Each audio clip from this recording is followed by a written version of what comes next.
आप देख रहे हैं इंस्पायरो इंडिया न्यूज नेटवर्क IINN 24। जी की द्वितीय पुण्यतिथि के अवसर पर मंच पर विराजमान हमारे धर्मनिष्ठ और हर धार्मिक आयोजन में आगे रहने वाले आदरणीय कमलेंद्र सिंह जी पंवार साहब, आपका स्वागत है।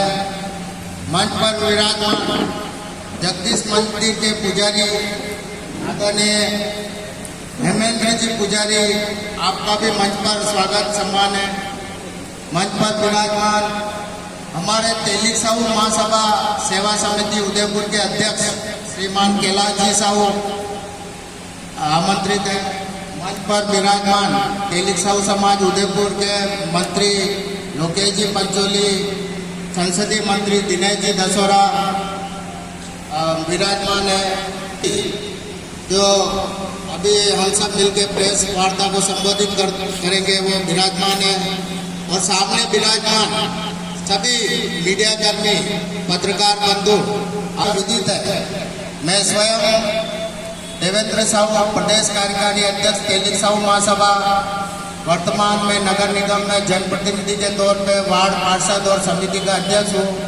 इस घटनाक्रम को शुरू से लगा के अभी तक पूरा मैंने इस परिवार को सहयोग किया। और कन्हैया लाल जी जब जिंदा थे तो उनके साथ जैसे ही वो मीडिया में उनके द्वारा गलती से सोशल मीडिया पे वो पोस्ट नुपुर शर्मा की पोस्ट हो गई और उस संदर्भ में जाने अनजाने में हो गई, तो उनके ऊपर कुछ धर्म विशेष के लोगों ने थाने में केस किया और इकट्ठे होकर उनको दबाव बनाया। अनऑफिशियल एक दिन तो उनको थाने में बंद कर दिया।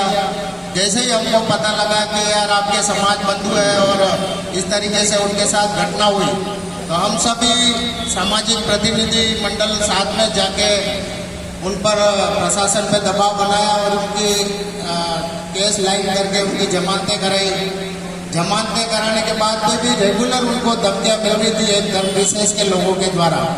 तो हमने उनके पक्ष में जाके क्रॉस केस कराया तो एक पूरा धर्म विशेष के लोगों ने वहाँ आके थाने में दबाव बनाया कि हम इनका कंप्रोमाइज करना चाह रहे हैं। और उस समय सरकार भी उनके पक्ष की थी, गहलोत साहब की, तो सरकार का भी दबाव आया कि इसको मामले को रफा दफा कराओ और इसको जल्दी समझौता कराओ। तो समझौता हो गया तो कन्हैया लाल जी भी फ्री हो गए और हमारा सामाजिक प्रतिनिधि मंडल भी फ्री हो गया, चलो समझौता हो गया। लेकिन जिस तरीके से 100 पे टारगेट करके एक धर्म विशेष के द्वारा उस घटनाक्रम को आपको सबको विदित है, सर तन से जुदा के नारे लगे और पूरे देश का माहौल एक तनावपूर्ण और एक धर्म विशेष के लोगों को आक्रांतिक और भयभीत करने के लिए इस तरीके का माहौल बना। उसके तहत पाकिस्तान से जुड़े हुए थे और एक आतंकवादी घटना इसको कह सकते हैं, एक जिहाद का रूप कह सकते हैं। उसके तहत कन्हैया लाल जी को सॉफ्ट टारगेट करते हुए इतना बड़ा जघन्य हत्याकांड अपने उदयपुर में हुआ। तो उदयपुर में साहू समाज का ही व्यक्ति नहीं था, वो सब हिंदू समाज का व्यक्ति था। और ये उदयपुर की घटना नहीं होकर पूरे राजस्थान और हिंदुस्तान की घटना बनी और इसका देश विदेश तक इस घटना का प्रतिकार हुआ। उसी का परिणाम आज कन्हैया लाल जी हमारे बीच में नहीं रहे। आज हम तो उनको अमर उनकी और शहीद की उपाधि देंगे और हिंदू होने के नाते उनका एक बहुत बलिदान हुआ, वो जाया नहीं जाए।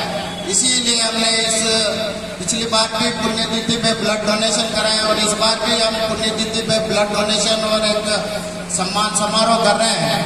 तो इसमें स्वर्गीय कन्हैया लाल जी के परिवार को आर्थिक सहायता देने वाले कपिल जी मिश्रा, जिन्होंने इनको 1 करोड़ रुपए की राशि आर्थिक सहायता रूप दी, और इनके गवाह थे ईश्वर गौड़, उनके भी सर में चोट आई। उस समय वो घायल अवस्था में थे, तो उनके परिवार को भी सहायता देने के लिए ईश्वर जी गौड़ ने 25 लाख रुपए, ईश्वर जी गौड़ को कपिल जी मिश्रा ने 25 लाख रुपए दिए।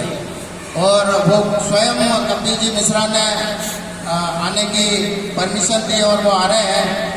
और ज़्यादा यश दे लिए और हमारे समाज के अध्यक्ष बताएंगे इस बारे में और कमलेंद्र सिंह जी बताएंगे। धन्यवाद। कन्हैयालाल जी की दूसरी पुण्यतिथि पर श्रद्धा सुमन अर्पित करते हुए आप सभी मीडिया तो उस समय गवाह है जैसा कि ये वाकया हुआ था। उस वाकया होने के बाद वाकई में एक हिंदू समाज को झकझोरने वाली ऐसी घटना हुई थी और हिंदू समाज ही नहीं हमारे देश के प्रधानमंत्री तक को उन्होंने चुनौती दे दी थी। उस चीज़ को सभी ने बड़ा कह सकते हैं कि आपके माध्यम से सभी एक तरह से जागरूक हुए और एक पूरा साहू समाज ही नहीं पूरा हिंदू समाज ने जो एक एकजुटता दिखाई उसका ही परिणाम रहा कि कन्हैयालाल जी के जो दोनों पुत्र हैं उनको सरकारी सर्विस और उसके अलावा विशेष करके आपको ज्ञात है कि गत बार जो विशेष करके जिन्होंने कन्हैयालाल जी साहू को ये जो ऐसे आतंकवादी हम कह सकते हैं उनको पकड़ाने का जो जिन्होंने काम किया दोनों ही राजपूत बंधुओं ने जो देवगढ़ ताल लसानी के थे उनको भी बाद में सरकार ने हिंदू समाज के दबाव में आकर के और राजनेताओं के उस समय दबाव में आकर के सबसे बड़ा हिंदू समाज ने जो काम किया है उसके दबाव में आकर के उन दोनों व्यक्तियों को भी जो उन्होंने नौकरी दी है वाकई में वो व्यक्ति भी धन्य है। वरना हम जानते हैं कि अभी तक कितने ही ऐसे लोग हैं जो आतंकवादी जो पैसे कृत्य करके न जाने कहाँ गायब हो जाते हैं। लेकिन आज इस पुण्यतिथि के अवसर पर अभी आपको ज्ञात है कि अभी आपने बताया कि देवेंद्र जी ने कि यहाँ रक्तदान का महादान का कार्यक्रम होगा जिसमें सर्व समाज अपनी भागीदारी रखेगा। और अब मैं आपके माध्यम से भी मीडिया के माध्यम से सरकार से ये मांग करता हूँ कि समय काफ़ी लग रहा है जैसा कि इनके बेटे ने पैर में चप्पल भी नहीं पहन रखे अपने बाल भी नहीं कटा रखे प्रतिज्ञा ले रखी है कि जब तक उन दोनों आतंकवादियों को या जो उससे मिले हुए हैं उनको फांसी की सजा नहीं हो जाती तब तक आपके पूरा हिंदू समाज भी नहीं बैठेगा। और आपके माध्यम से ये मैसेज मैं सरकार को देना चाहता हूँ। जय भारत कृष्ण। हमारे समाज के उदयपुर के अध्यक्ष आदरणीय कैलाश जी साहू को आमंत्रित करूंगा कि वो अपने विचार रखें। आप सभी पत्रकार बंधुओं का स्वागत है। स्वर्गीय कन्हैयालाल जी की जब हत्या हुई थी और उस समय जब जो आंदोलन हुआ था धरने प्रदर्शन हुए थे कन्हैयालाल जी साहू और साहू समाज के साथ सनातन धर्म के सभी समाजों ने युवा साथियों ने जो उस समय कंधे से कंधे मिलाकर साथ दिया इस आंदोलन में अग्रणी भूमिका निभाई। हत्या के दिन से लगाकर उनकी 12वीं तक के कार्यक्रम में स्वैच्छिक रूप से 2-3 दिन तक तो लोगों ने अपने व्यवसाय भी बंद रखे। कर्फ्यू का माहौल था उस समय भी इनके शव यात्रा में अन्य कार्यक्रमों में सभी समाज बंधु सनातन समाज के सभी समाज बंधु पधारे युवा साथी पधारे।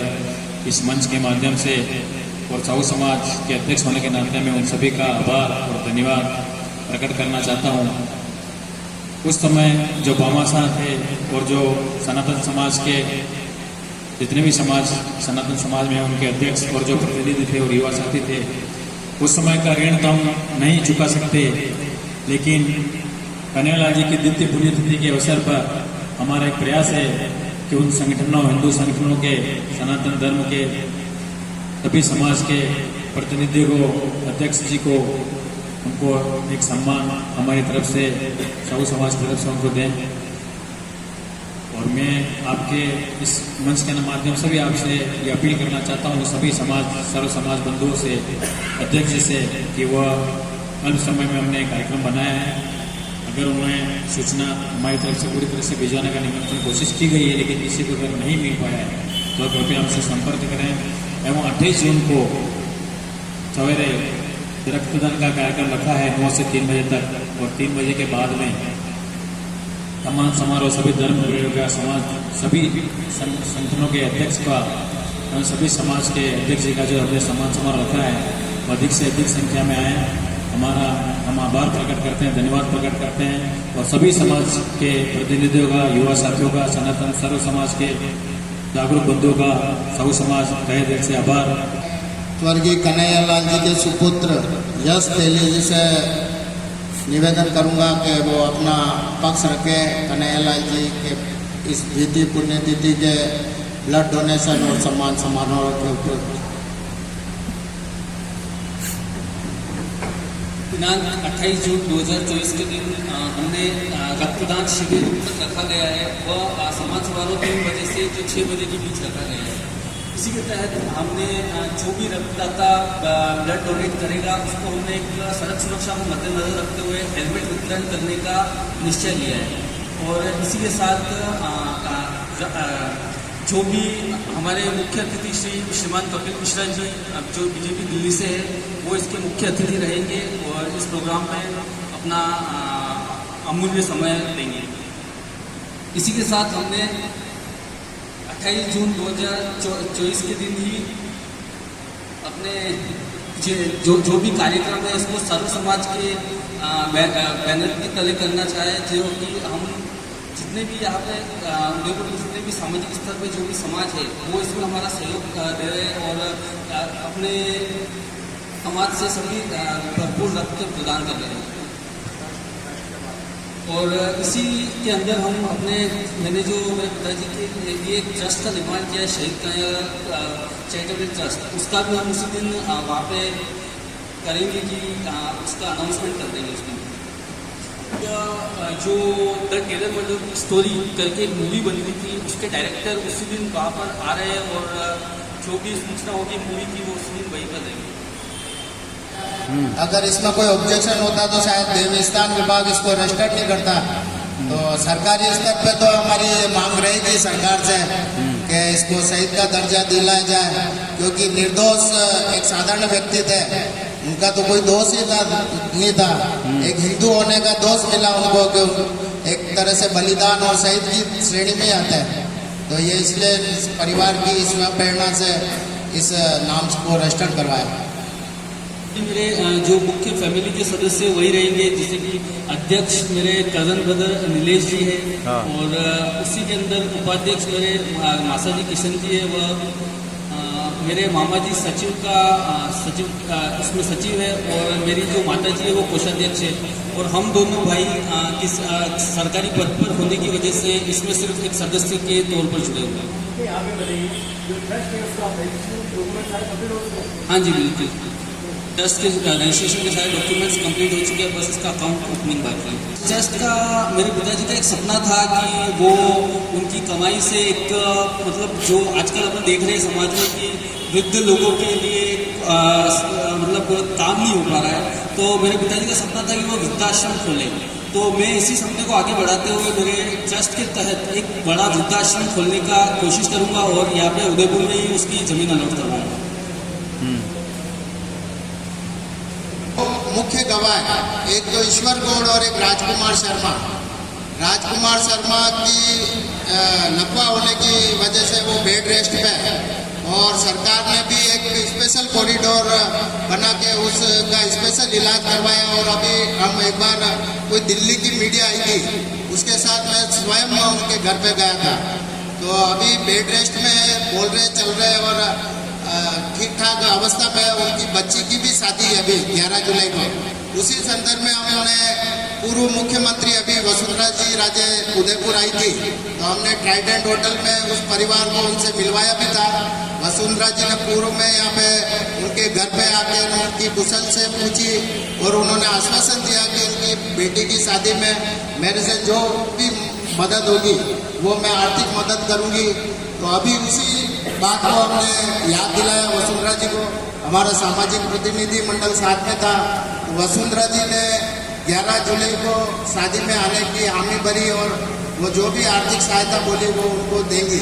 और हमने स्पेशली हमारे विप्र फाउंडेशन के लोग हैं और सब हिंदू समाज के लोग हैं और हम सब मिलकर राजकुमार शर्मा के बेटे की सरकारी नौकरी और ईश्वर गौड़ के बेटे की सरकारी नौकरी की मांग करेंगे। पूर्व में भी इनके परिवार के कन्हैया जी के दोनों सुपुत्र को सरकारी नौकरी मिल चुकी है, एक ट्रेलजी शहर में और ट्रेलजी ग्रामीण में नौकरी में है और एक उनके जो पकड़वाने वाले भीम के शक्ति सिंह और प्रहलाद सिंह उनको भी सरकारी नौकरी मिल चुकी। उसमें भी करनी सेना और सब हिंदू समाज ने प्रबल विरोध दर्ज कराया, तो सामाजिक सुरक्षा के लेकर उन दोनों को भी नौकरी मिल चुकी। दिया था पूर्व की सरकार ने राजकुमार शर्मा के पुत्र को और ईश्वर गौड़ के पुत्र को, लेकिन वो आश्वासन ही रह गया और सरकार बदल गई। फिर भी हम उसके लिए हम सभी हिंदू समाज के लोग कृत संकल्पित है। इसका आंदोलन करना पड़ा तो आंदोलन करेंगे। राज्य सरकार को, मुख्यमंत्री जी को, सबको हम निवेदन करेंगे इन दोनों परिवारों को भी आर्थिक सुरक्षा के नाते एक एक सरकारी नौकरी देनी चाहिए, क्योंकि ये केस अपने आप में एक अलग ही था। बाकी तो दुर्घटना होती रहती है, लेकिन ये अंतर्राष्ट्रीय आतंकवाद से जुड़ा होने के नाते इस तरीके का आज बहुत असुरक्षित महसूस कर रहे हैं हम दोनों परिवार। तो वो उनके सुरक्षा की वजह से ये कोर्ट में चल रहा है। पूर्व में भी यश और इनको 2-3 बार पैसे पे जयपुर बुलाया गया, 2-3 बार जज नहीं होने की वजह से तारीख से तारीख आगे मिली।